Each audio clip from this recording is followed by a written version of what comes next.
Une soixantaine de morts et près de 2100 cas de choléra recensés à travers le Cameroun. La situation atteint la cote d'alerte, notamment dans les régions du sud-ouest et de l'ouest Cameroun cette semaine. Eh bien, c'est au total déjà 5 régions sur 10 qui sont touchées par cette épidémie. Le mot d'ordre de grève du mouvement OTS est levé et suspendu. Ces enseignants du secondaire qui ont entrepris un débrayage depuis 5 semaines ont décidé de faire confiance aux promesses gouvernementales, disent-ils. C'est pour sauver l'école et éviter une année blanche. L'école reprend donc demain, lundi 28 mars 2022. Mesdames, Messieurs, bonjour, bienvenue à la rétrospective de l'information, le rendez-vous des faits majeurs de la semaine. Vous nous regardez à Ndionsho, Setabafoussam, à Maroua, Kousséri, dans la partie septentrionale du Cameroun et partout ailleurs. Bienvenue.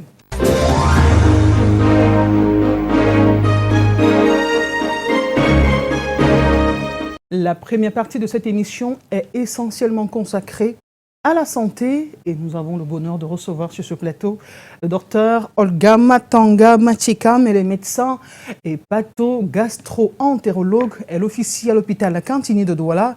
Docteur, bonjour. Bonjour Monique et bonjour à tous les téléspectateurs. Bienvenue sur le plateau de la rétro. Merci.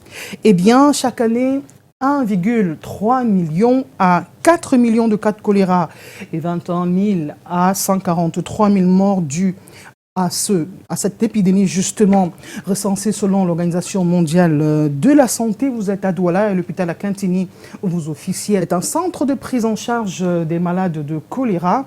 Eh bien, qu'est-ce qui est fait justement pour organiser la coordination des mesures prises et la vaccination réactive comme l'a prescrit le ministre en charge de la Santé, Manaouda Malachi, dans son dernier tweet? Merci Monique pour l'occasion que vous nous donnez de parler de la riposte qui est organisée au niveau de notre région par rapport à cette épidémie de choléra. Il faut déjà rassurer les uns et les autres que c'est une priorité de santé qui a été prise à bras le corps par tout notre système de santé sur les recommandations de notre ministre de la Santé, le docteur Manaouda Malachi, qui, avec notre délégué régional et tous les services de santé de district, ont organisé la riposte, la prise en charge de la maladie diarrhéique à choléra dans la région du littoral. L'hôpital La Cantini, c'est l'un des principaux centres où convergent les malades dans la région du littoral. Quelle est l'ambiance en ce moment dans vos locaux?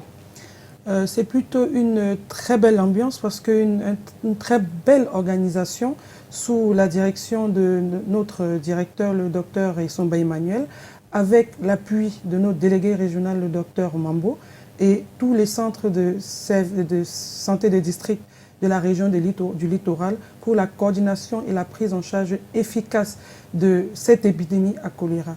Il faut dire que c'est une action essentiellement dirigée, coordonnée sur le terrain par les services de la délégation régionale de la santé qui organise à travers une organisation interne et surtout un call center, donc 1510, qui est géré par les services de la délégation qui organise la prise en charge des malades en fonction de la gravité de la maladie. Et donc, ce que je peux vous dire, c'est que lorsque nous avons des symptômes de la maladie à choléra, que nous allons décrire au cours de l'émission, il est essentiel de se rendre vers la structure de santé la plus proche et c'est à partir de ce moment qu'est déclenchée toute la prise en charge médicale et communautaire de la maladie et l'organisation du suivi dans les centres de soins. Docteur Olga, c'est une maladie qui peut tuer en quelques heures seulement si la prise en charge n'est pas efficace. N'y a-t-il pas une sorte de psychose, même au milieu de vous, les médecins, parce que vous pourrez être contaminé? Ça a été le cas avec la Covid-19. On a vu des médecins, le personnel médical aussi laisser la vie. Je pense que ce qu'il faut dire, c'est que les médecins, c'est aussi des soldats, c'est des soldats en blouse. Donc effectivement, quand il y a une urgence sanitaire comme l'épidémie de choléra, que nous connaissons bien dans notre pays, que nous gérons très bien parce qu'on va donc dire que la maladie est endémique. Donc tous les épisodes d'épidémie sont bien pris en charge. C'est-à-dire qu'il y a de façon permanente au sein de notre structure de santé une veille épidémiologique qui nous permet de déclarer de façon assez précoce les épidémies et d'organiser la riposte. Donc pour nous, les soldats en blouse, c'est un peu de psychose, mais derrière, c'est rapidement géré pour orienter tout vers la prise en charge parce que nous sommes aussi là pour aider et accompagner nos populations. Avant que nous nous rendions à Limbé, où on a vécu quelque chose de peu ordinaire cette semaine, quels sont les signes avant-coureurs, les signes alarmants? Qu'est-ce qui devrait pousser un patient ou un malade à suspecter un cas de choléra et de courir rapidement vers un centre de santé?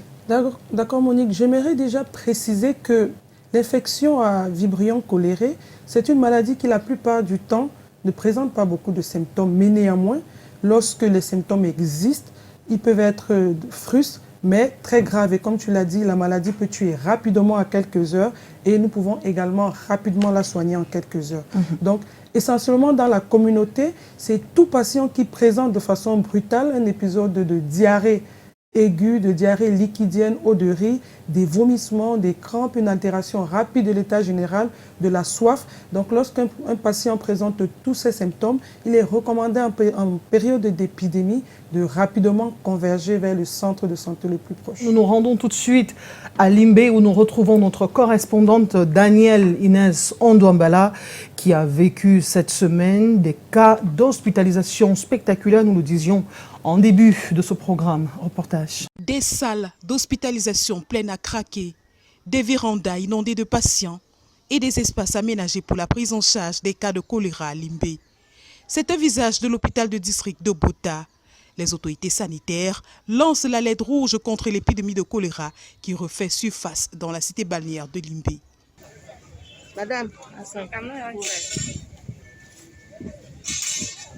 ici, des centaines de cas de choléra sont enregistrés. Des patients arrivent par vagues dans cette unité de prise en charge. Voici l'épicentre du choléra à Limbé. Nous sommes au lieu dit Dockyard, localité qui loge des pêcheurs. Camerounais et étrangers y vivent. L'hygiène douteuse, le manque de latrines et l'absence d'eau potable favorisent l'implantation du vibrio cholérique.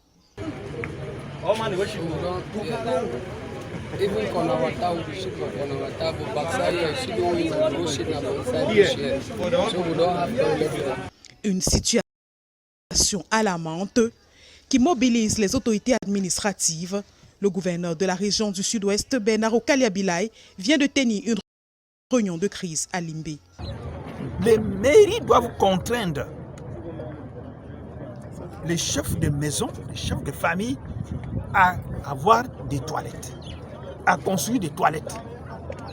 À ce jour, 1617 cas de choléra sont enregistrés dans la ville de Limbé avec 41 décès.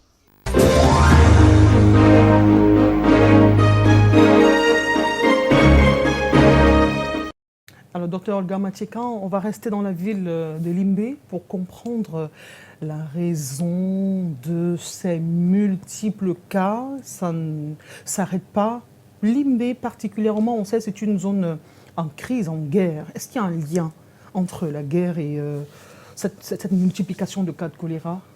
Je pense que ce que nous allons dire et ce que nous devons retenir, c'est que les flambées épidémiques ont souvent des facteurs qui peuvent déclencher et faire perdurer les crises. Effectivement, dans des pays comme les nôtres, où on a des soucis avec l'assainissement, où on a des soucis avec la disponibilité en eau potable, c'est un facteur important de persistance de la maladie qui nous maintient dans un système d'endémie. Mais seulement, étant donné que c'est un groupe à risque, peuvent aussi présenter une augmentation importante des cas, comme chez les sujets déplacés, chez les sujets en crise, dans des situations de conflit, chez les patients réfugiés.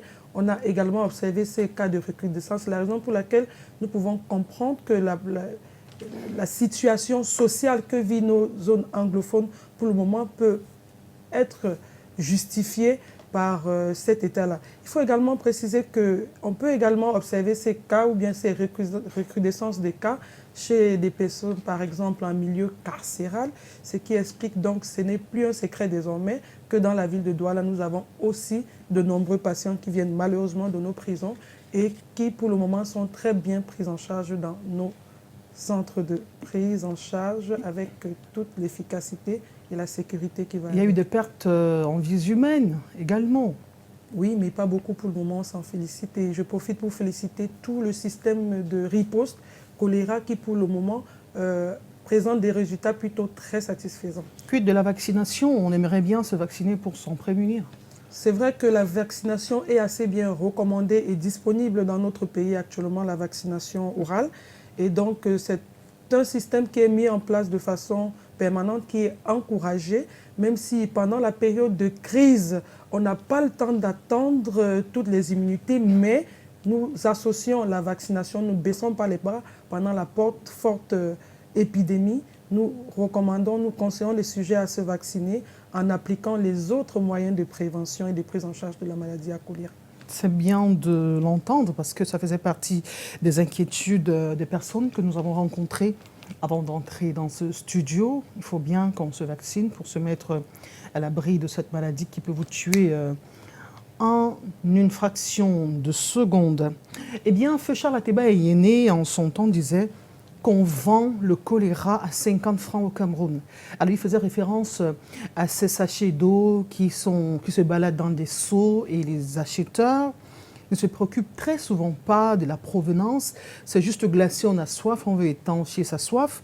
Ça, c'est sans compter les crudités qui sont vendues partout à tout va. Et on dit on veut perdre du poids, il faut manger des crudités. Et on les achète n'importe où. Docteur Olga, il y a quand même une raison d'amplifier la sensibilisation de ce côté-là, sensibilisation de masse.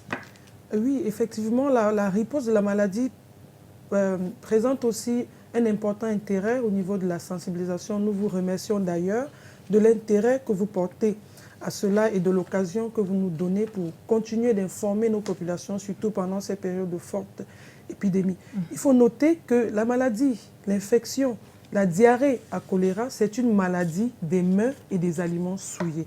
Donc chaque fois qu'on aura une baisse de vigilance, chaque fois qu'on aura des soins pas suffisants pour l'assainissement, pour la fourniture ou la consommation d'eau et d'aliments, on aura malheureusement ouvert la porte à cette infection ou à cette épidémie. Alors, on a dit que c'est une maladie diarrhéique épidémique qui touche le Cameroun de manière fréquente. En 2020, on a compté plusieurs dizaines de cas. Nous sommes à une soixantaine de cas, seulement en 4 mois au Cameroun. Dr Machikan, qu'est-ce qui peut expliquer la résurgence de cette épidémie au Cameroun? Je pense que l'explication de cette recrudescence, elle colle avec la situation de notre pays. Il faut noter qu'en général, c'est des pays à faible niveau de revenus, à faible niveau de vie, qui sont des pays exposés à cette maladie-là. Et donc, ce niveau de vie qui colle avec la promiscuité, qui colle avec l'insuffisance d'hygiène, qui colle avec souvent l'insuffisance de notre système d'assainissement, d'approvisionnement en eau, de contrôle de la chaîne alimentaire, malheureusement, va faire perdurer chez nous, comme beaucoup d'autres pays sociologiquement équivalents, les risques d'épidémie, de choléra et aussi de toutes les maladies hydriques des eaux et des mains sales. Merci. Alors, l'OMS, l'Organisation mondiale de la santé, parle justement des vaccins anticolériques sûrs, administrés par voie orale, doivent être conjointement utilisés à l'amélioration de l'approvisionnement en eau et l'assainissement en eau, justement, pour limiter la flambée du choléra et favoriser la prise en charge, la prévention dans les zones connues pour être à haut risque. Et puisque l'OMS parle de l'amélioration de l'approvisionnement en eau et de l'assainissement, c'est le prétexte pour nous de lorgner l'offre en eau qui est en deçà de la demande nationale au Cameroun. Je vous propose cette série de reportages réalisés le 22 mars dernier à l'occasion de la journée mondiale de l'eau. Reportage. Une image vaut 1000 mots, dit-on. Voici une parfaite illustration. Ce robinet fait maison est le seul que connaît la partie basse du quartier Etoile-Meki à Yaoundé. On puise là, on met là pour avoir ne serait-ce que même pour préparer avec. Voilà notre SNEC à Etoile-Meki. L'eau n'a jamais coulé des murs ici. La population le vit mal et ne passe pas par 4 chemins pour le signifier. Non, c'est terrible, madame, c'est terrible. Depuis que Etoile-Meki existe, on n'a pas d'eau ici en bas. Pour avoir l'eau de la SNEC, soit on peut acheter l'eau là-bas au carrefour, soit il y a un tuyau qu'on a abandonné derrière l'imprimerie là. La Sénègue avait abandonné depuis, on ne sait pas pourquoi ils ne viennent pas. C'est là où on puise l'eau à boire. Et ça nous intoxique et puis ça nous donne des maladies. C'est vraiment difficile pour nous. Cet autre quartier de la ville aux 7 collines aussi a soif d'eau potable depuis belle lurette. Nous sommes à la Carrière. Les habitants du coin n'ont plus souvenance exacte de la dernière fois que le précieux liquide a jailli de pareils distributeurs, tellement ça fait longtemps. Ça part même à 5 ans. Hein. De ce côté, je ne sais pas, mais ici, là, tout là, il n'y a pas d'eau. L'eau n'existe même pas ici. Si vous allez demander partout, vous ne pouvez pas voir l'eau qui coule dans les robinets. Situation déplorable. Le manque à gagner est énorme, notamment pour cette dame, propriétaire d'un salon de coiffure dans le secteur. Je peux passer une semaine sans laver les cheveux parce qu'il n'y a pas l'eau. Le même calvaire fait partie du quotidien des populations du quartier Etoudi. Les robinets secs dictent leurs lois. Les quelques rares fois qu'ils coulent, la qualité laisse à désirer. L'eau est juste sale. Tu mets peut-être 10 litres d'eau après 2 minutes. Regardez un peu le bas. Et c'est comme ça que ça se pose dans le ventre. Et ça nous donne les maladies, les amibes. En ce moment, nous souffrons tellement. Je ne bois plus l'eau de la pomme parce que ça me rend tellement malade, même avec mes enfants. On ne doit pas se retrouver à l'hôpital chaque jour. Ainsi va le régime plutôt sec au siège des institutions. En attendant la goutte d'eau propre qui viendra véritablement étancher la soif des Yaoundéens, on fait avec les moyens du bord. L'offre en eau potable est encore inférieure à la demande au Cameroun. Les capacités mobilisées ne réussissent pas à approvisionner une population sans cesse grandissante. Pour combler le déficit, le gouvernement mène depuis janvier 2017 un projet majeur censé venir à bout des problèmes d'eau. Dans la ville de Yaoundé, par exemple, nous avons le projet qu'on appelle PAEPIS, qui est le projet d'approvisionnement en eau de la ville de Yaoundé à partir du fleuve Sanaga, qui va à terme apporter un volume de 300 000 mètres cubes par jour dans la ville de Yaoundé, extensible à 400. Réalisé à près de 80%, il charrie de nombreux espoirs, puisqu'il correspond plus ou moins à la demande qui atteindrait 300 000 mètres cubes par jour d'eau potable. Ce projet est en cours de finalisation et les travaux pourront s'achever à la fin 2022. Dans les nouveaux quartiers où le réseau d'alimentation est inexistant, les forages d'eau règnent en maître.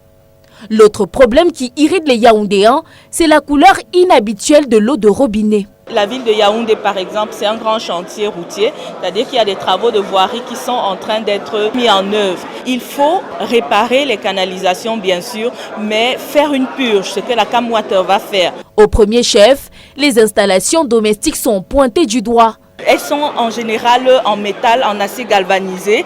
Malheureusement, ce matériau-là se dégrade rapidement. Après une coupure, justement, il y a des dépôts qui vont se former et quand l'eau revient, ces dépôts-là vont se traduire dans cette eau-là. Si le ministère de l'eau et de l'énergie déclare que 44% des problèmes d'alimentation en eau sont liés au dysfonctionnement des groupes électropompes et des actes de vandalisme sur les lignes électriques, il convient donc d'explorer la piste des énergies renouvelables.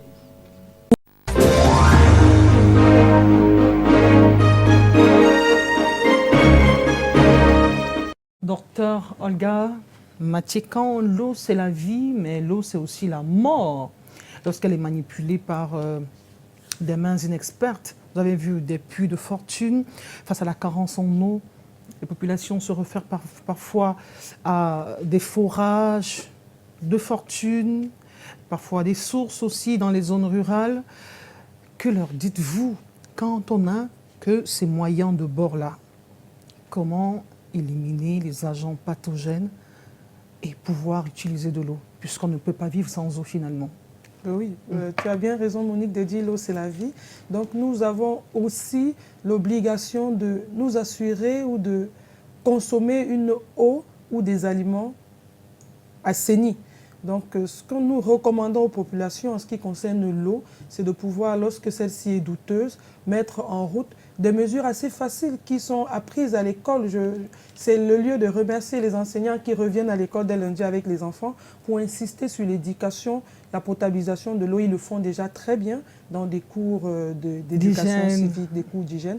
Donc c'est essentiellement de nombreuses mesures telles que sur le plan physique, on nous l'a appris à l'école primaire, c'est même l'exposition de l'eau au soleil sous des fonds sombres qui permettent de potabiliser de l'eau. C'est les méthodes d'ébullition, c'est les méthodes de javelisation, c'est C'est cet ensemble de mesures, des méthodes de filtration, même si sur le plan bactériologique, ce n'est pas suffisant, mais ces ensembles de mesures aident à pouvoir potabiliser son eau. En ce qui concerne les aliments, c'est vraiment pouvoir ne consommer que ceux dont on est sûr de la chaîne de manipulation, de pouvoir bien laver les légumes avec une eau potable ou plus ou moins javelisée selon les recommandations que nous allons vous présenter. C'est essentiellement de pouvoir ne manger que des aliments qui sont bien cuits et qui n'ont pas passé des manipulations hasardeuses. Et voilà. Intéressons-nous à présent à la tuberculose, à notre problème de santé publique au Cameroun. Plus de 22 000 cas à date, justement. Le taux de prévalence reste élevé dans les grandes métropoles comme Douala. 150 cas sur 100 000, ce qui nous fait au total 6 000 cas sur une population estimée à 3 millions d'habitants. Quelle vie après la tuberculose? C'est la problématique de ce reportage que nous propose notre reporter Mireille Flore. Defo Photo et Marius Kwesou. Ils sont nombreux, des patients qui, une fois guéris de leur tuberculose, quelques mois après, développent des insuffisances respiratoires. Ceci est dû à des surinfections, des séquelles, une réalité qui interpelle les pneumologues de la ville de Douala. Même après avoir eu un traitement bien conduit, on peut garder des séquelles. Maintenant, on peut avoir ces séquelles, peut-être c'est un énième épisode de tuberculose, ça fait qu'un poumon était déjà détruit, sera détruit davantage. On peut avoir des séquelles parce qu'on a mis beaucoup de temps entre le début de la maladie et le diagnostic, donc le temps de détruire le poumon, et c'est que le traitement, lui, il vient détruire la bactérie, il ne peut pas reconstituer le poumon. Quand un poumon il est détruit. Donc, quand il y a cette perte de temps entre le début de la maladie et le diagnostic, on a le risque d'avoir des séquelles. Ces derniers attirent l'attention des malades sur cette pathologie qui continue de faire des victimes au sein de la population camerounaise. Pour la seule année de 2021, 174 nouveaux cas ont été enregistrés. Lutter efficacement contre la tuberculose, il faut diagnostiquer tôt, il faut initier un traitement dans le temps correct, dans les doses correctes et encourager le patient à aller jusqu'au bout de son traitement parce que c'est un traitement qui est souvent long, 6 mois. La tuberculose, qu'elle soit multisensible, résistante ou chez l'enfant, peut être guérie totalement si le diagnostic est posé tôt. Le facteur principal de risque est le VIH-Sida, bien qu'on y retrouve à côté le bacille de Koch. Au niveau des formations sanitaires, donc on a intensifié le dépistage de la tuberculose. Donc si vous remarquez maintenant, on se focalise plus seulement au niveau des CDT, c'est-à-dire les centres de traitement, de diagnostic et de traitement de la tuberculose. Donc on a étendu à toutes les formations sanitaires, que ce soit privées ou publiques. La tuberculose reste toujours un problème de santé au Cameroun, d'où la déclaration du ministre de la Santé de l'éliminer d'ici 2035. Cette année, la 29e journée se célèbre sous le thème « Investissons pour en finir avec la tuberculose, sauvons des vies ». On a fini avec Dr Olga. Ça reste une maladie récalcitrante au Cameroun. Qu'est-ce qui justifie que le bacille de Koch résiste aux mesures sanitaires prises par les institutions camerounaises? Ça fait quand même 22 000 cas encore comptabilisés sur le sol camerounais. Effectivement, Monique, la tuberculose, c'est une maladie encore fréquente dans notre milieu qui constitue un problème de santé publique et qui est bien considéré par notre système de santé et qui est bien prise en charge. Et donc, il ne faut pas oublier que le bacille de Koch, c'est quand même un gène qui est assez résistant et qui persiste pendant longtemps dans le milieu extérieur et que notre niveau de vie et l'état de promiscuité dans lequel nous vivons encore dans nos pays n'arrange pas beaucoup les choses. Et la capacité de ce gène à résister à la prise en charge médicamenteuse aux antibiotiques qui nous force déjà à y associer de multiples antibiotiques. On parle d'une quadrithérapie initiale pour pouvoir prendre en charge le gène parce que c'est un gène qui est assez résistant. Et donc, on ne doit pas négliger dans notre milieu la faible observance des patients. C'est la raison pour laquelle les pneumologues insistent sur l'adhésion des patients, sur la compliance. On insiste encore sur le plan santé publique, sur le suivi des patients pour pouvoir accompagner ces derniers à suivre de façon intégrale les traitements et éviter en plus de cela la résistance ou bien l'apparition des souches résistantes qui pourraient encore compliquer les plans de riposte. Ce sera le mot de fin de cette première partie. Nous remercions le docteur Olga Matanga Machekam. Elle est hépatogastro-entérologue médecin à l'hôpital La Quintini de Douala. Docteur, merci d'être venu. Nous vous remercions encore à tous et à bientôt. À bientôt. Nous recevons le directeur de publication de Ouest Eco, Éclador Péquois, homme politique et économiste. A tout de suite.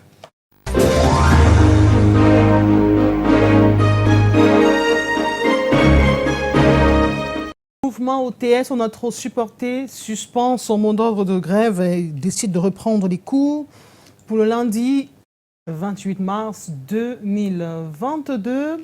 Pour commenter cette partie, nous avons le bonheur de recevoir sur ce plateau Éclador Péquois, journaliste, le directeur de publication de Ouest Eco. Il est par ailleurs le secrétaire général de l'UPC au congrès de Baden-Kop. Bonjour, bienvenue.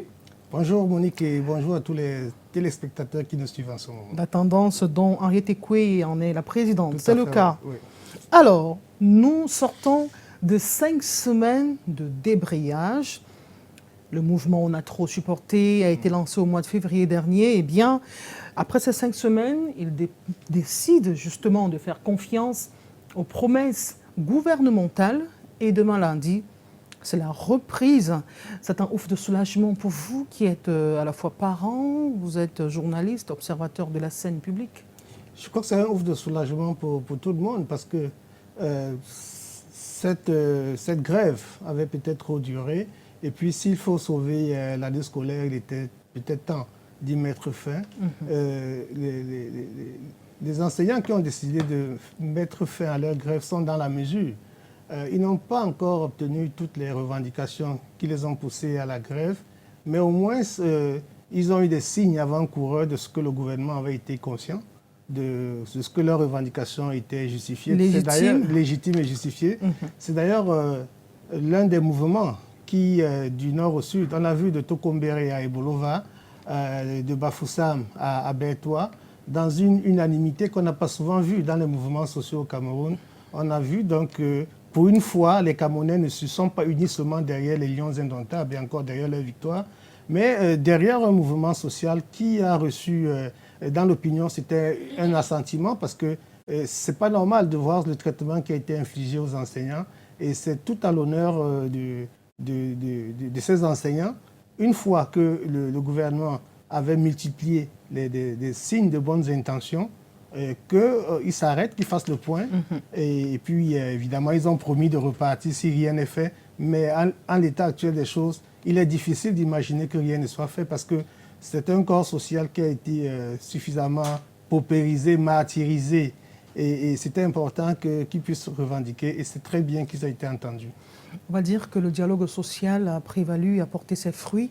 On a vu les membres du gouvernement se plier en 4 depuis le lancement et l'observation de ce mot d'ordre de grève. On a vu par exemple le ministre du Travail en charge de la sécurité sociale, Grégoire Ona, au charbon, monté au créneau dans les médias, justement, avec le tempo, le tempérament qu'on lui connaît pour apaiser la situation. Oui, mais il faut aussi relever qu'il faut en tirer les leçons positives. Vous avez vu que le succès de ce mouvement de grève est parti aussi du fait que cela semblait être un mouvement acéphale. Il n'y a pas une centrale syndicale qui a pris ce mot d'ordre, parce que dans les habitudes camerounaises, lorsqu'il y a un mouvement de grève, il y a une façon de la discréditer, ce mouvement à travers les leaders, une certaine discrimination. Si ce n'est pas le tribalisme, c'est des connotations politiques et tout ça. Je crois que dans le cas d'espèce, c'est un enseignement à tirer. Donc ça veut dire que la population n'est pas si dupe que ça, elle sait s'adapter aux situations qui s'imposent, mais ce n'est pas la meilleure solution. La meilleure solution, c'est qu'il faut en face des interlocuteurs. C'est valable pour la crise des enseignants, c'est valable pour d'autres crises. Il est important que le gouvernement encourage la contradiction. Or, ce n'est malheureusement pas dans son ADN. Et dans le cas d'espèce, les enseignants, c'est une cause qui est trop générale, trop empirique. Mais on peut avoir des causes spécifiques où on a besoin de dialoguer avec eux une direction bien connue de ce mouvement-là. Et on sera... Pour le cas de l'OTS, on ne peut pas indiquer que voilà la tête. Mais tout le monde a vu comment ils fonctionnent. C'est des réseaux sociaux, c'est des porte-paroles qui, quand ils s'engagent peut-être trop, ils sont rappelés à l'ordre par leurs camarades qui ne se reconnaissent pas. Et d'ailleurs, si... Ou par leur hiérarchie, par les menaces. Il n'y a pas de hiérarchie, justement, c'est ça. C'est une hiérarchie, si vous voulez, assez latérale, assez verticale. Il n'y a pas une hiérarchie horizontale. Et ça marche là maintenant, mais dans les cas de négociations difficiles, le gouvernement sera en difficulté. Parce que si la négociation appelle des consensus, il faut que cette direction passe des mots d'ordre, des pilules qui sont difficiles à avaler. C'est important que cette direction s'engage avec le soutien du mouvement qui est derrière. Or, dans le cas d'espèce, s'il y avait des négociations, s'il y avait des concessions difficiles à faire, ceux qui sont au sein de l'OTS auraient pris des décisions qui n'auraient pas été validées par l'ensemble, par la base de leur mouvement social. Parce que la culture au Cameroun n'est pas d'accepter la contradiction. Le gouvernement doit faire la promotion des figures qui portent des courants qu'ils ne veulent pas entendre. Parce qu'aujourd'hui, on a une vérité transcendantale. On l'avait dit à un moment donné, la vérité vient d'en haut. Et ça pose un problème parce que aussi la vérité peut venir d'en bas. Et quand la vérité vient d'en bas, il faut des interlocuteurs. Vous faites bien de parler justement de cette vérité transcendantale qui venait toujours d'en haut autrefois. Oui. Cette fois-ci, on leur a demandé proposer un calendrier de paiement. Ils l'ont fait depuis le 18 mars dernier et observer ce qu'ils ont appelé une sorte de bonne foi du gouvernement, ce qui a justifié la reprise des cours. Mais pendant ces semaines de débrayage éclatant péquois, on a entendu le gouvernement quand même dire « Vous avez raison, vos revendications sont légitimes », mais à côté, il y avait le discours, le vocable manipulation, instrumentalisation, récupération. Comment expliquer cette jonction de termes? Mais c'est dans la culture du dialogue difficile au Cameroun. Lorsque vous posez des problèmes, vous êtes manipulé. Lorsque vous posez des problèmes, on lit derrière ce que vous avez derrière la tête, parfois il n'y a rien du tout, mais vous avez des problèmes existentiels simples. Il est question que des enseignants qui sortent de l'école normale, que leur cursus soit pris en compte immédiatement. Ce n'est pas le cas. On leur demande après toute une paperasse qui est compliquée. Les problèmes ne sont pas nouveaux. Et je dis que ça a prospéré parce qu'il y a un ensemble de conjonctures qui fait qu'il était difficile de réprimer. Parce que la culture du gouvernement, c'est de réprimer quand des gens posent des revendications. Dans le cas d'espèce, il y avait des conjonctures qui faisaient que c'était difficile. Vous avez vu, on sort d'une CAN où on a très bien vu que le Cameroun peut-être n'avait pas des difficultés aussi criardes en termes d'argent, parce qu'on en a donné suffisamment pour construire des infrastructures pour payer les joueurs. On a vu le risque, l'insolence qu'il y a. Et puis, comme par hasard, quand les enseignants sont en train de gréver, on vient d'offrir 58 voitures de haut niveau, de luxe à des autorités administratives. Donc tout ça, ça crée un malaise et ça légitime au sein de l'opinion la revendication des enseignants. Mais je dis qu'il y a d'autres revendications qui peuvent être moins légitimes sans pour autant être moins constructives pour le devenir de la nation. À partir de ce moment-là, il va falloir faire des concessions lorsqu'on va dans une négociation et la légitimité est très importante pour ceux qui dirigent. Dans le cas d'espèce, qui est à la tête de l'OTS? On ne peut pas vous le dire. Parce que comme c'était tellement évident, le mouvement est parti de la base comme ça, de façon infuse. Mais on doit tirer les leçons positives d'un mouvement comme celui-là en encourageant la contradiction dans ce pays. Ce pays a besoin de dialogue et de contradiction. Mais le gouvernement a également le devoir de rester vigilant pour éviter les pêcheurs en eau trouble de profiter de la situation pour s'aimer le chaos. Qui aime le Cameroun plus que qui? Si je veux utiliser la formule des bistrots, vous croyez que le patriotisme, personne n'a le monopole du patriotisme, surtout pas ceux qui dirigent. Ne croyez pas que ceux qui sont posés à faire n'aiment pas leur pays. Donc, toute la question est dans la mesure. Je salue vraiment la grandeur politique même des enseignants qui ont décidé de suspendre la grève en attendant que... on a annoncé qu'il y a il y a des mesures de gratification qui vont apparaître dans les salaires, qui ont certainement déjà apparu dans les salaires de ce mois, en attendant que d'autres se mettent en place. Justement. Et donc, vous voyez bien qu'il n'y avait aucune manipulation derrière. C'était une question matérielle pure et simple. Merci beaucoup. Alors, cette semaine également, il y a eu une autre bombe qui a été désamorcée, magie des revendications des transporteurs routiers au Cameroun. Leur mot d'ordre de grève devrait être observé. Voilà, merci autant pour moi. Lundi, le 28, demain précisément, on remarque que, comme on dit souvent au quartier, ces organisations syndicales sont en train de mettre les membres du gouvernement au travail. Oui, mais...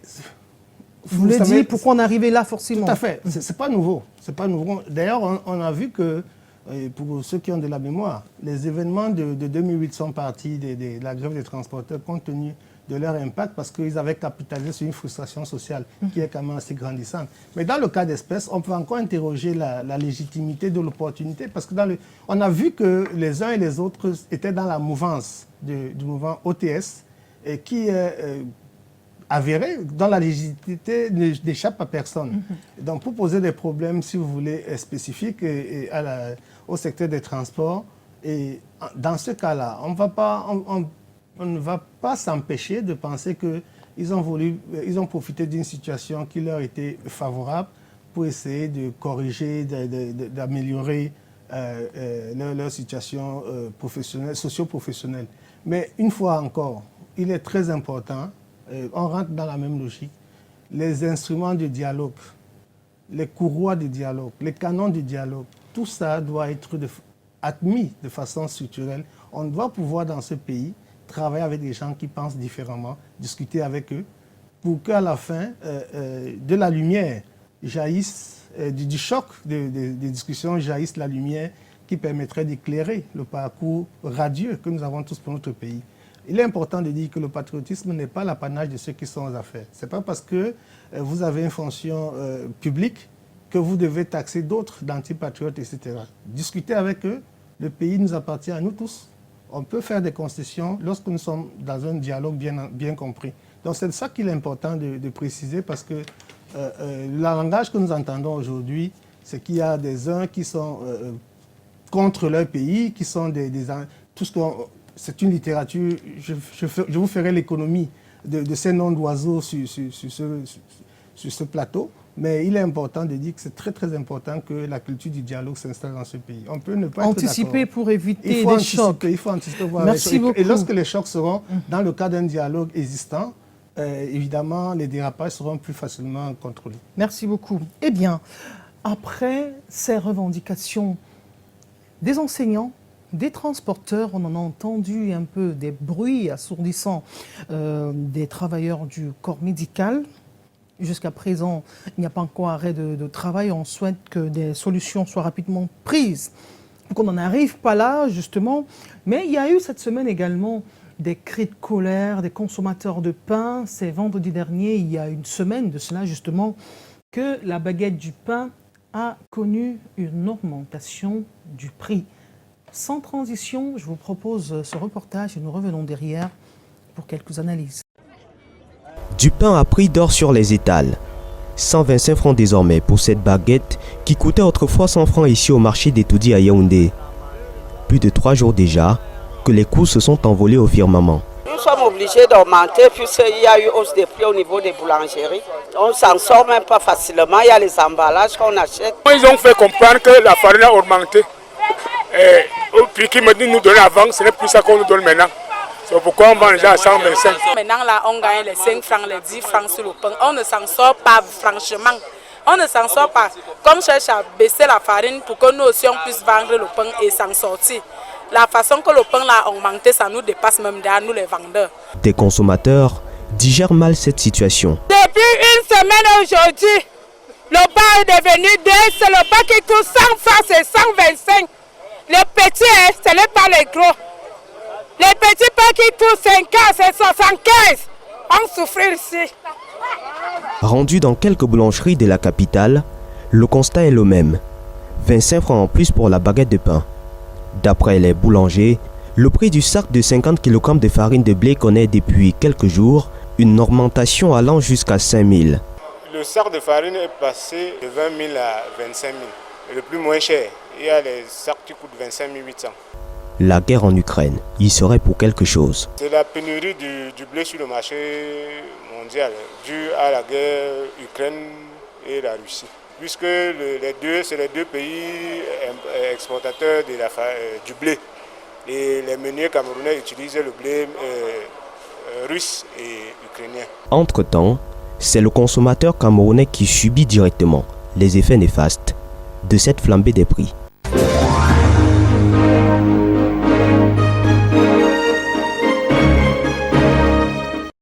Clador Péquois, face à cette dictature du blé sur le marché mondial et dont est dépendant le Cameroun, tous les regards, toutes les aspirations convergent vers des possibles alternatives locales. Qu'est-ce qu'on peut faire? On a pensé à la farine de manioc, on a pensé à la farine de blé, le kumba-bret en l'occurrence, mais cette semaine, même le kumba-bret a flambé. Comment on s'en sort? Ben, vous m'avez présenté comme journaliste, comme homme politique et économiste. Et je suis économiste, donc là j'ai la déformation des chiffres en économie. Pour dire, selon les chiffres de l'Institut national des statistiques qui a été repris par notre confrère investi au Cameroun, en 2020, pour les chiffres de 2020 qui étaient disponibles, le Cameroun a importé 860 000 tonnes de blé et cela a coûté 150 milliards qui sont sortis, tu vois, du circuit financier camerounais en direction de l'Ukraine et la Russie, le Canada et la France pour le blé qui vient au Cameroun. En 2021, on est à presque 1 million de tonnes. Voilà. Donc ça, c'est encore des chiffres qui méritent d'être consolidés. Mais si on passe cette base de 2020, vous voyez que c'est très important et que ce serait une économie formidable si le trésor public, si les finances publiques pouvaient garder cet argent sur le plan local. Théoriquement, on a vu que c'est possible. Mais comme on est dans une logique de réaction en réalité, on n'a pas anticipé, ce serait difficile d'amortir les chocs parce qu'il faut préparer cette transition-là. Ça nous est tombé dessus, l'épidémie de coronavirus qui a eu des incidences sur le blé. C'est un problème de politique économique qui manque de planification. Parce qu'il y a des acteurs de la société civile qui parlent souvent de souveraineté alimentaire et tout le reste. Mais au-delà des discours, on ne sent pas une politique pour dompter, n'est-ce pas, pour dompter cette dépendance-là qui aujourd'hui est un véritable gouffre à sous pour les finances publiques. Dans le cas d'espèces du manioc qui peut remplacer le blé, vous devez savoir déjà que la production nationale du blé, elle est de moins de 500 000 tonnes. Si on reste de manioc ou du blé? De manioc au Cameroun. Donc ça veut dire quoi? Ça veut dire que même si on avait transféré la totalité de la production du manioc pour remplacer le blé, il y aurait un déficit. Et encore, il faut maintenant affiner. Le blé a 80%, 88% pour être plus précis, de matière sèche. Le manioc a 30%, donc environ 3 fois plus. Donc, ce qui veut dire que pour avoir 500 tonnes de blé transférable en poudre, il faut avoir 1500 tonnes. 1500 tonnes de manioc. On en est très éloigné. Pourquoi est-ce que les pouvoirs publics ne pouvaient pas, sans attendre la crise, évidemment, développer cette filière du manioc? On a vu dans le passé, notamment au niveau des Bolova, un projet de transformation de manioc avec des partenaires brésiliens. Et tout le monde sait que cette usine-là est morte-née. Elle est morte même avant d'avoir démarré. Manque de matières premières? Non, pas manque de matières premières, manque de volonté directive. Parce qu'il faut un leadership solide et rigoureux pour pouvoir mener ces politiques-là. Aucun individu aujourd'hui... L'entreprise a fermé, c'était à 100 000 parce qu'il n'y avait pas suffisamment de matières premières pour faire tourner les machines aussi. C'est ce que j'ai dit. Il faut une planification et une rigueur dans la planification. Et on ne peut pas demander à des individus aujourd'hui de faire ce genre de politique de substitution sans un accompagnement fort, serein et rigoureux de l'État. Ça nous renvoie un peu à des économistes de gauche avec les plans quinquennaux, mais on en a fini avec les plans quinquennaux, mais on devait garder au moins la substance de la rigueur pour dire voici leur planification sur un certain nombre d'années. Il nous faut investir dans tel nombre d'hectares produits, parce que d'après les chiffres de l'IRAD notamment, un hectare de manioc vous donne 40 tonnes. Et ça, ce sont les chiffres qui disent, et puis avec une période de 12 mois environ, mais ça c'est également parce que ceux qui pratiquent vous diront qu'il faut 18 mois environ pour que le manioc commence à produire. Donc quand vous avez mis tous ces éléments ensemble, il faut donc vous mettre dans une posture de quelqu'un qui investit massivement et qui va attendre moins de 2 ans pour commencer à avoir un retour d'investissement. Et une action, un investissement aussi massif demande forcément un accompagnement rigoureux de l'État. Et ça manque. Il n'y a pas de vision. Il manque une vision au niveau de l'État pour conduire ce genre de transformation sociale qui pourrait non seulement donner des emplois sur le plan local, transformer la valeur ajoutée sur le plan local et puis moins dépendre des importations alimentaire. Parce que ce n'est pas normal qu'aujourd'hui qu'un pays qui est dans une zone écologique aussi dense et riche que le Cameroun, en soi, a importé a dépensé tant d'argent pour se nourrir, notamment avec le blé, comme on le voit, mais aussi avec le riz. Il y a beaucoup de produits c'est pas dont normal. l'importation déséquilibre la balance commerciale. Je crois qu'il est important, encore une fois, je crois que ces politiques néfastes et vicieuses prospèrent sur le lit d'une absence de dialogue franc au Cameroun. D'où l'importance ou l'exigence d'un patriotisme économique. Vous vous souvenez, la Sodéblé, une entreprise justement qui encadrait la culture du blé de la partie septentrionale du Cameroun, qui a fait ses beaux jours, mais qui reste fermée jusqu'à aujourd'hui. Il y a dans la région de l'Ouest Cameroun, par exemple, un ingénieur agronome qui a cultivé du blé à l'Université de Tchang. À l'Université de Tchang, justement. Oui. Vous parliez tantôt des opportunités écologiques qu'offre le Cameroun, mais sur lesquelles on devrait davantage investir pour sortir de cette dictature du blé. Je préfère cette expression. Je suis tout à fait d'accord avec vous, mais une fois encore, je le dis, le néolibéralisme n'est pas le système économique qui convient à des pays en voie de développement comme le Cameroun. Je suis pour une économie portée par l'État. Donc, on va dire que nous sommes peut-être dépassés, c'est du socialisme. Hier, on aurait peut-être parlé des communistes, de ces tristes communistes, mais je suis pour une économie qui est encore pilotée en grande partie pour l'État. Et c'est un système qui convient le plus pour des régions comme les nôtres, pour des États comme les nôtres. Oui. Sauf que il faut le faire avec une certaine rigueur. On ne peut pas confier des responsabilités à des dirigeants. Ils n'atteignent pas les objectifs qui leur ont été assignés et puis il n'y a pas de sanction. C'est de ça qu'il est question, parce que nous avons besoin aujourd'hui de mobiliser les ressources de l'État pour apporter le meilleur à la majorité de la population. Et ceux qui ont la responsabilité de produire ces résultats, d'atteindre ces objectifs, doivent pouvoir être sanctionnés sur la base des résultats qu'ils ont produits. Eh bien, nous allons parler davantage des entreprises relevant du secteur privé qui ont mis à la porte plus de 13 000 employés en 2020. C'est d'ailleurs la quintessence du propos du président du JICAM, Célestin Tawamba, lors d'une rencontre entre le Premier ministre et la société civile. C'était il y a une semaine. Nous vous proposons ce reportage pour comprendre comment on en est arrivé là et comment on peut en sortir.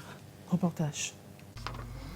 Pour la seule année 2020, la pandémie du coronavirus a fait perdre aux entreprises installées au Cameroun 3 139 milliards de chiffre d'affaires. La morosité du business consécutive aux restrictions déployées mondialement contre cette pandémie a contraint les chefs d'entreprise à licencier plus de 13 000 employés permanents. Et dans le bilan du climat des affaires que présente le président du JICAM, Célestin Tawamba, lors de sa dernière rencontre avec le chef du gouvernement, Joseph Diongouté, il est fait mention de ce que 53 346 employés ont été mis en chômage technique au terme de l'année 2020. Rien d'extraordinaire, selon des analyses, au regard du contexte mondial. Je ne suis pas surpris parce que cela est le résultat d'un événement, d'une pandémie qu'on connaît, le Covid. Et comme tout bon gouvernement, le Cameroun devait planifier. Le gouvernement du Cameroun devait anticiper. Parce qu'on a vu tous les gouvernements du monde, les grands pays comme les États-Unis, prendre des mesures financières pour accompagner le secteur privé, même le secteur public. Au Cameroun, on ne faisait que demander aux populations de respecter les mesures barrières. Vous savez que les mesures barrières sont venues avec un coût pour la société, pour les entreprises. Le dégraissement des effectifs n'a pas été sans conséquence dans le volume de l'assiette fiscale, ce qui pousse l'État en 2020 à procéder à une révision budgétaire. Bon nombre d'impôts reposent avant tout sur un chiffre d'affaires que les entreprises réalisent. Et bon nombre d'impôts également reposent sur les retenues fiscales sur ces salaires que les entreprises versent à leurs employés. À partir du moment où certains secteurs d'activité sont en arrêt ou en difficulté, cela entraîne forcément ipso facto des baisses des chiffres d'affaires et l'État, à ce moment, ne peut plus recouvrer de manière optimale la TVA, les droits d'assises et les autres taxes sur la consommation. Et pour épargner les entreprises d'un autre choc, l'on préconise la réduction du train de vie de l'État, car la précédente crise a conduit à un surcoût de l'ordre de 213 milliards dans les comptes des entreprises impactées.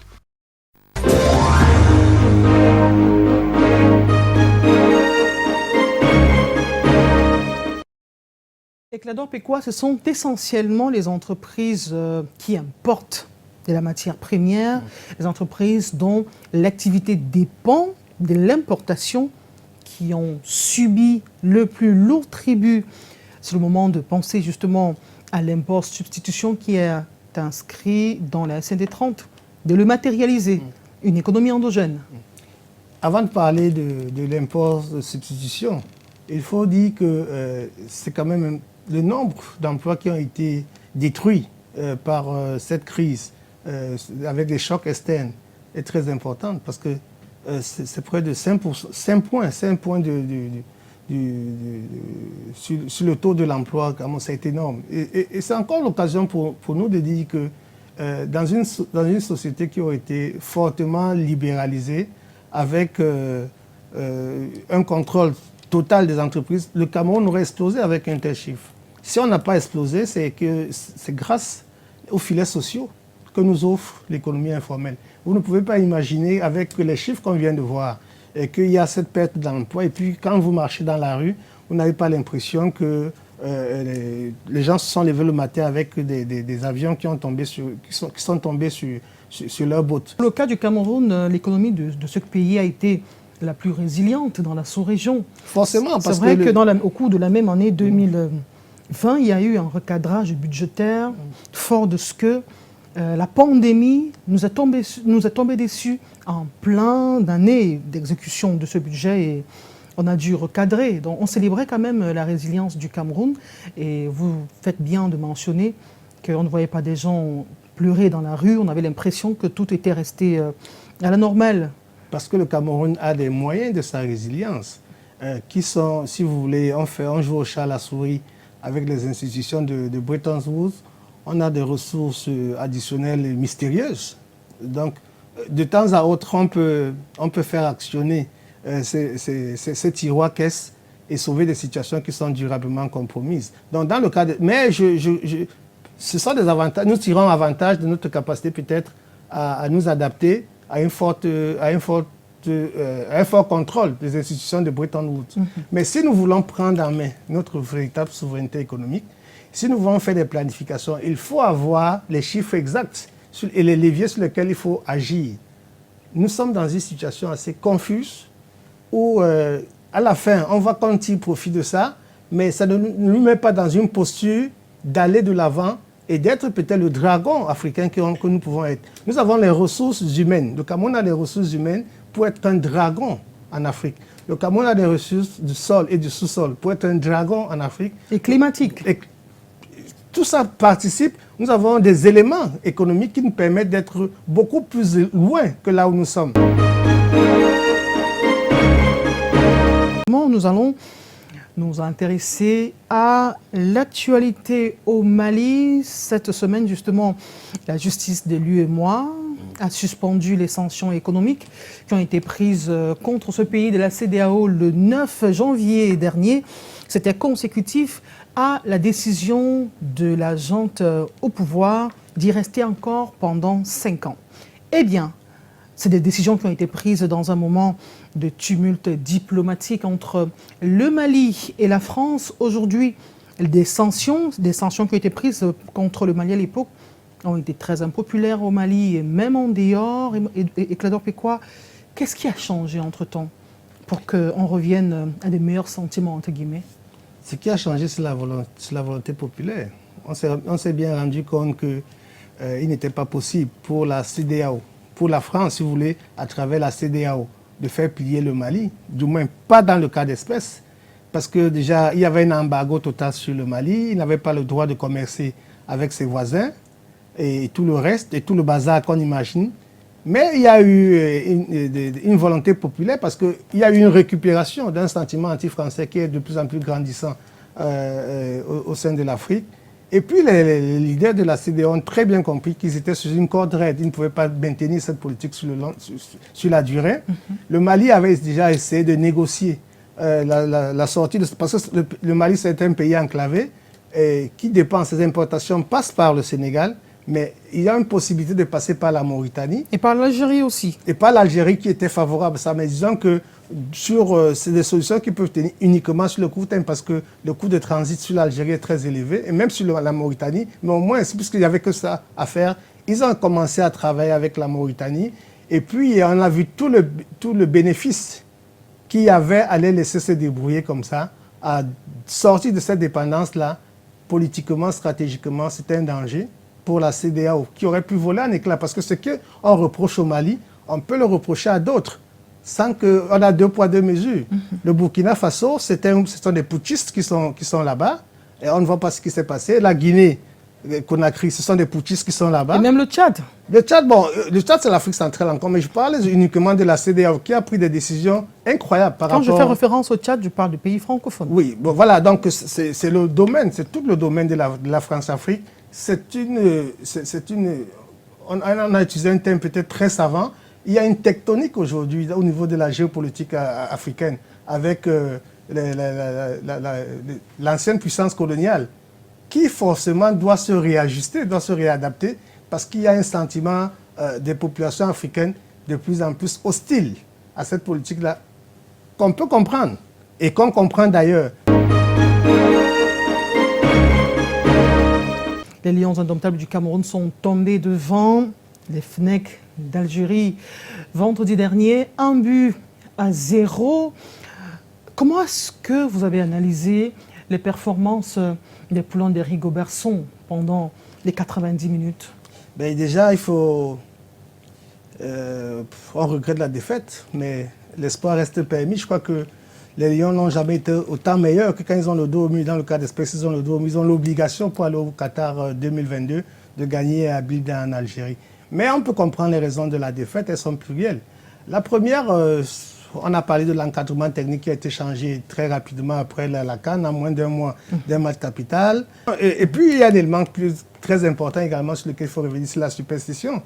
L'Algérie sort d'une CAN où elle a été plus que piteuse en jouant au stade de Japoma. Des gens ont pensé qu'en faisant jouer l'Algérie dans un stade qui ne lui portait pas bonheur, la loi des séries devait s'appliquer. On voit très bien que ça n'a pas été le cas. Oui. Et le résultat des courses, c'est que depuis 25 ans, on n'a pas gagné les Lions indomptables au Cameroun. Maintenant, ils ont été battus. C'est la loi du jeu, c'est la loi de l'histoire. Elle est cyclique, mais elle n'est pas définitive. Croisons les doigts pour que... Un Boubacar qui sort en coup de match, qui est blessé. Il y a des ténors qui sont blessés en club. C'était quand même des signaux qui présageaient quelque chose de pas très fameux. Eh bien, nous allons sortir en nous souvenant de cette icône de la musique mondiale. Manu Dibango, c'était un ambassadeur de la musique. Je vous propose d'ailleurs ce Soul Makossa qui a franchi les frontières au-delà de l'Afrique, de l'Amérique, de l'Asie et d'Europe. Soul Makossa. Ladies, shake it like you don't care. That's right, Cameroon's in here. Africa's taking over this year. Oh, oh, people come together. Now let's lose control. It's that urban soul, my cause I just say, oh, say, oh, Mama, Mama Makossa, Mama, Mama Makossa, Mama, Mama Makossa, Mama say, Mama Samba, c'est super de clôturer une émission en dansant. Merci beaucoup, Éclador Péquois, d'être venu. En souvenir de Manu Dibango, on dit l'artiste ne meurt jamais. Il réussit encore à nous faire danser, à nous faire trémousser. Un dimanche de fin de rétro. Quel souvenir gardez-vous de lui pour sortir? Un ambassadeur mondial de la culture camerounaise. Ouais. Vous voyez un peu... avec Soul Makossa qui a été d'une réputation, qui a véritablement révélé l'homme. Mais avant, il avait déjà fait, il avait trimé, il avait fait ses premiers pas ici. Il avait des difficultés avec, parce qu'il faut aussi dire qu'il a une chanson, un livre qu'il a écrit, 3 kilos de café qui résume un peu sa vie parce que c'était un enfant difficile. Ses parents avaient beaucoup espéré qu'il serait plutôt, qu'il ferait des études entre guillemets honorables. Il l'aurait certainement fait, il aurait été moins connu parce qu'il avait choisi sa passion, il a vécu sa passion. On l'a retrouvé à Léopoldville à l'époque avec les grands chanteurs de la rumba congolaise de l'époque. Et puis il est allé en France, il a trouvé sa voie. C'est quelqu'un d'immense de par son talent. Et aujourd'hui encore, tu as bien fait de le dire. L'artiste ne meurt pas, il est avec nous et il nous permet de danser comme on l'a fait tout à l'heure lorsque ces sonorités sont revenues à notre souvenir. Donc c'est très important de célébrer de telles personnes et de dire que notre pays quand même, nous sommes un grand pays avec des valeurs. Avec des grands ambassadeurs dans tous les domaines. Dans tous les domaines, le football, la musique, la littérature. Il n'y a pas un seul domaine. Et même la science aujourd'hui avec la petite fille de Bafoussam qui est à la NASA, vous imaginez bien que on a un pays riche, dense, et qui ne demande la jeune Tonnet, la petite fille Douala également donc, la NASA. C'est très important pour nous de pouvoir créer, de maintenir un climat qui permet l'éclosion de tous ces talents-là. De libérer les énergies, positives, oui. Comme le dit et de pouvoir contrôler avec le président du PCRN. Contrôler avec beaucoup de rigueur également les énergies négatives parce que, évidemment, l'énergie positive s'accompagne aussi d'une énergie négative. Il ne faut pas que le négatif... Le yin et le yang. Sur le positif. Merci beaucoup. Et il faut dire aux parents, parlant du cas de Manu Dibango, les voies de la réussite sont plurielles. L'école et sont insondables. L'école n'est qu'une voie. Certains y vont et ne s'en sortent pas forcément après. Ce sera le mot de fin de cette édition de la rétrospective de l'information. Nous vous disons merci d'être venu sur notre plateau Éclat Pécois. Je rappelle, vous êtes directeur de publication du journal Ouest Echo. Déjà presque une trentaine d'années, ouais. Ça fait plusieurs années déjà. Vous êtes économiste, vous êtes en politique, secrétaire général de l'UPC après le congrès de Baden-Kop qui a porté Henri Tekoué à la tête de cette tendance. Merci d'être venu sur notre plateau. C'est un plaisir partagé. Chers téléspectateurs, plaisir également partagé de vous savoir toujours encore plus nombreux dimanche après dimanche. La rediffusion, c'est tous les lundis à 9h. Prenez soin de vous. Dimanche prochain, s'il plaît à Dieu, je serai encore des vôtres. Au revoir et restez en compagnie des programmes de Canal 2 International. C'est 24h sur 24. Au revoir.